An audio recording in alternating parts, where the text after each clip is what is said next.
Chào các bạn, chắc các bạn cũng đã biết có rất nhiều cách làm giá sạch từ đậu xanh.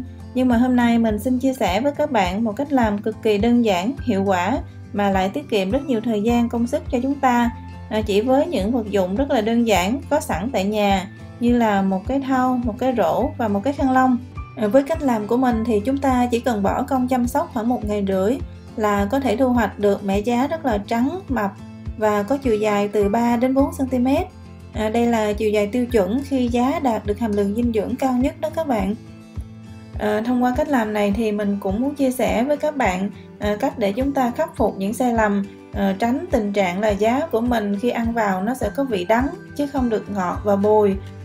Đặc điểm giúp chúng ta dễ nhìn thấy nhất khi mà chúng ta làm giá chưa đúng cách là phần hạt đậu nó bị chuyển sang màu hồng, đôi khi nặng hơn thì nó chuyển sang màu tím luôn. Và khi bị như vậy thì hàm lượng dinh dưỡng trong giá nó sẽ bị mất đi rất là nhiều đó các bạn. Bây giờ chúng ta bắt đầu làm giá nha các bạn. Vật dụng để làm giá như mình nói lúc ban đầu thì chúng ta sẽ cần một cái rổ, một cái thau và một cái khăn lông. Rổ thì chúng ta chọn loại có độ dày để làm sao hạt đậu xanh không bị rơi ra ngoài là được. Còn thau thì phải có kích thước lớn hơn rổ một chút xíu để chúng ta đặt rổ vào bên trong. Còn khăn lông thì chúng ta phải chọn loại khăn càng dày càng tốt nha các bạn. Đây chính là bí quyết giúp cho giá của mình mập hơn đó. Bởi vì khăn càng dày thì càng giữ nước được tốt hơn đó các bạn. Nếu chúng ta làm giá mà để bị thiếu nước thì giá sẽ bị ốm và bị đắng đó các bạn. Nguyên liệu để làm giá là 200g đậu xanh. Với khoảng 200g đậu xanh thì mình sẽ làm ra được khoảng 1 kg giá đó các bạn. Vấn đề cần lưu ý khi chọn đậu là chúng ta phải chọn đậu còn mới để cho hạt đậu nảy mầm được tốt hơn. Chúng ta không nên chọn những hạt đậu đã bị mọt ăn hoặc là bị bể, bởi vì những hạt đậu đó nó sẽ không nảy mầm được và nó sẽ bị úng trong quá trình làm giá. Như vậy nó sẽ làm giá của mình bị hôi đó các bạn. Do đó trước khi làm giá thì mình phải lựa thật sạch những hạt đậu bị hư ra nha các bạn. Bây giờ chúng ta sẽ bắt đầu công đoạn làm giá thực sự. Đầu tiên mình sẽ ngâm đậu trong nước ấm. Nhiệt độ thích hợp của nước ấm là khoảng 40 độ C nha các bạn.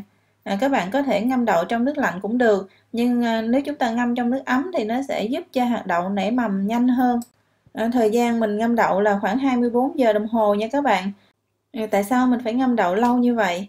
Là để cho chúng ta tiết kiệm thời gian chăm sóc đó các bạn. Và đồng thời để cho giá của mình nó phát triển được nhanh hơn. Các bạn yên tâm là trong khoảng thời gian này thì giá của mình sẽ không bị úng đâu. Đây là đậu của mình sau khi ngâm được 24 giờ đó. Vỏ đậu nó sẽ bị nứt ra một chút xíu và nó sẽ mọc lên một cái hạt mầm nhỏ. Bây giờ mình sẽ xả thật sạch nước ngâm đậu này nha các bạn. Bởi vì sau 24 giờ mình ngâm thì nước nó sẽ có mùi hơi hôi một chút xíu. Sau khi đã xả nước sạch rồi thì mình sẽ cho đậu vào rổ và mình sẽ dàn đều đậu ra như thế này nha các bạn.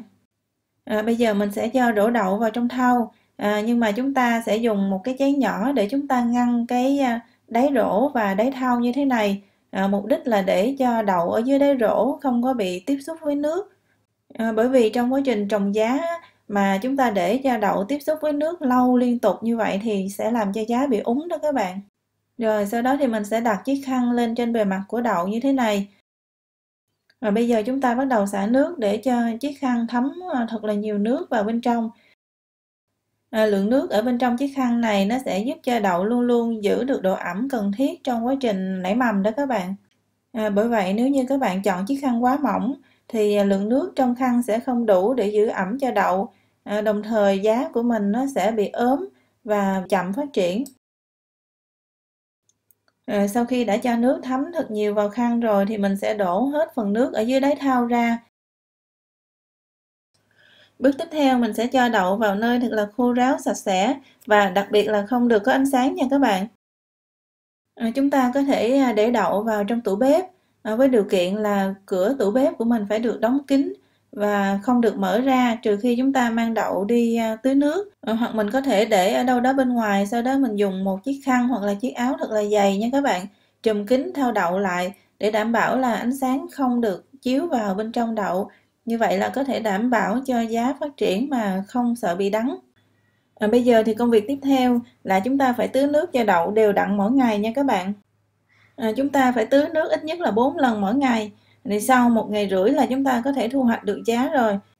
Một vấn đề đặc biệt quan trọng mà các bạn cần lưu ý là khi chúng ta tưới nước á, thì chúng ta phải hạn chế đến mức tối đa không cho đậu tiếp xúc với ánh sáng ở bên ngoài. Như vậy thì chúng ta không được mở chiếc khăn lên, cũng không được nhấc bổng cái rổ đậu ra khỏi cái thau. Làm như vậy thì ánh sáng nó sẽ chiếu qua đậu thường xuyên, như vậy thì nó sẽ làm cho đậu của mình bị chuyển sang màu hồng như mình đã nêu lúc ban đầu đó.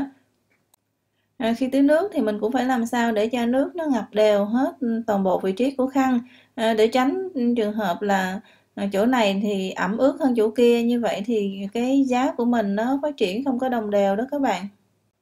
Thêm một vấn đề cần lưu ý nữa là sau khi chúng ta tưới nước xong á, thì chúng ta phải đổ hết nước ở dưới đáy thau ra như thế này để cho đậu không bị ngâm trong nước ở dưới đáy thau. Làm như vậy thì đậu sẽ bị úng, nó sẽ tạo ra mùi hôi rất là khó chịu. Sau đây mình có một gợi ý nhỏ để giúp chúng ta không bị quên tưới nước cho đậu. Đó là chúng ta thiết lập sẵn một lịch trình để tưới nước theo giờ sinh hoạt của mình. Ví dụ như trường hợp của mình á, thì 10 giờ sáng mình bắt đầu mang đậu đi ủ, thì xem như đây là lần đầu tiên mình tưới nước rồi ha. Lần thứ hai sẽ là 2 giờ chiều, lần thứ ba là 6 giờ chiều, lần thứ tư là 10 giờ tối trước khi mình đi ngủ nha các bạn. Trong thời gian mình ngủ á, thì chúng ta không cần phải tưới nước nữa. Đến sáng thức dậy á, thì khoảng 6 giờ sáng mình tưới nước một lần nữa là 5 lần nè. Đến 10 giờ trưa là 6 lần, và đến 2 giờ chiều là 7 lần. Đến lần thứ 7 này thì mình khoan hãy tưới nước, và chúng ta hãy mở cái khăn ra để xem là giá nó đạt được chiều dài là khoảng từ 3 đến 4 cm hay chưa. Nếu như mà đủ chiều dài rồi á, thì chúng ta không tưới nước nữa, mà mình sẽ lấy giá này mang đi bảo quản trong tủ lạnh luôn. Bởi vì giá mình bảo quản khô ở trong tủ lạnh á, nó sẽ giữ được lâu hơn là chúng ta làm ướt. Còn nếu như các bạn chưa muốn thu hoạch ngay lúc này mà muốn cho giá dài thêm một tí nữa, thì chúng ta sẽ tưới nước và đợi 4 tiếng đồng hồ sau là chúng ta có thể thu hoạch được rồi đó các bạn.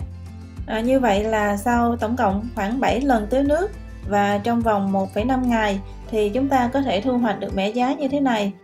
Các bạn lưu ý là khi giá sạch đạt tiêu chuẩn á, thì thân giá sẽ có màu trắng tinh chứ không có bị đục, và đầu giá thì có màu vàng tươi, không có bị chuyển sang màu hồng hoặc là màu tím. Ở phần dưới rễ này á, thì các bạn không thích ăn, mình có thể dùng kéo để cắt bớt đi, sau đó mình sẽ lấy giá đem đi bảo quản. Đến đây thì công đoạn làm giá đã hoàn thành.